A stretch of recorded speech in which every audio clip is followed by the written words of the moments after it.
Welcome to the Glytamins audio presentation. In the next 20 minutes, you will learn what gallstones are, what kinds of problems they can cause, and what you can do to get rid of them. Gallstones are nothing more than coagulated bile.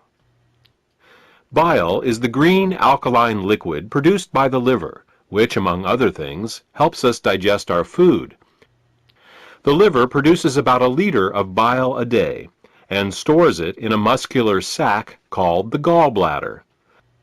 The gallbladder then squirts this bile down a tube called the common bile duct into the small intestines to mix with the food that comes from the stomach. Well, that's what's supposed to happen. Unfortunately, with nutritional deficiencies and exposure to certain toxins, bile can thicken and form what is known as biliary sludge. When this biliary sludge forms, it makes it very hard for the gallbladder to get the bile into the small intestines. It's like trying to squeeze glue through a straw. It is out of this biliary sludge that gallstones are formed. Gallstones and biliary sludge disrupt the normal flow of bile, causing 3 different types of problems. The first set of problems is related to not getting enough bile into the intestines. The second set of problems occurs when toxins, unable to leave the body through the bile, back up and accumulate in the liver and the bloodstream. The third set of problems occurs when the bile, unable to get into the intestines, backwashes into the pancreas and liver. Let's start with the first set of problems and consider what happens when the bile becomes too thick or full of stones to reach the intestines in required amounts. The first thing that bile does in the small intestine is to neutralize the acidity of the food coming out of the stomach. In order to disinfect and digest the food that we eat, the stomach secretes hydrochloric acid. Did you ever wonder why the stomach doesn't digest itself? It's because the stomach has a special mucus layer that protects it from this hydrochloric acid. But the small and large intestine have no such protection. Instead, they rely on bile. Bile is a very alkaline substance, and when it comes into contact with the acidic food from the stomach, the acids are neutralized. If bile can't get into the small intestine in required amounts due to biliary sludge and gallstones, then stomach acids in the food are never fully neutralized. They can cause acid burns along the entire length of the small and large intestines, all 30+ feet of them.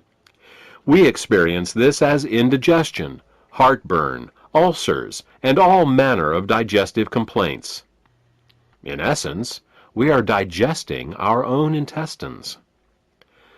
The next thing that bile does in the intestine is to emulsify the fats and oils in the food that we eat. Emulsification is the process by which fats and oils are made water-soluble.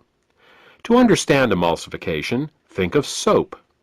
It's next to impossible to rinse grease off a dish with just plain water. But if you put a drop of soap on the dish, the grease washes right off. That's because soap is an emulsifier. It's what allows fats and oils to mix with water. Bile is the body's natural emulsifier, and it is what allows us to digest the fats and oils we eat. Without this emulsification process, essential fats, oils, and all the fat-soluble vitamins we eat become very difficult to absorb. Without adequate bile in the intestines, a person can end up suffering from malnutrition, regardless of the quality and/or quantity of the food that they eat. If eating fats and oils gives you indigestion, or if you have difficulty with food absorption, it could be due to biliary sludge or gallstones. The next thing that bile does in the intestines is to stimulate Peristalsis. Peristalsis is the rhythmic, wave-like motion of the intestinal muscles that moves the food through our digestive tract. If you don't get enough bile into your intestines, you're bound to be constipated, no matter how much fiber you eat. Some people have the misfortune of experiencing alternating constipation and diarrhea. This can be a very confusing experience, but the cause can be quite simple. Without sufficient bile, the hydrochloric acid-rich, partially digested food just sits in the intestines with no peristalsis. Thus, a person becomes constipated, but at the same time his or her intestines are being burned. When enough acids build up and the intestines can't take it anymore, they purge themselves with a bout of diarrhea. Then, with the acids evacuated, the process starts all over again. If you are experiencing problems with constipation, diarrhea, or both, biliary sludge and gallstones could be the cause.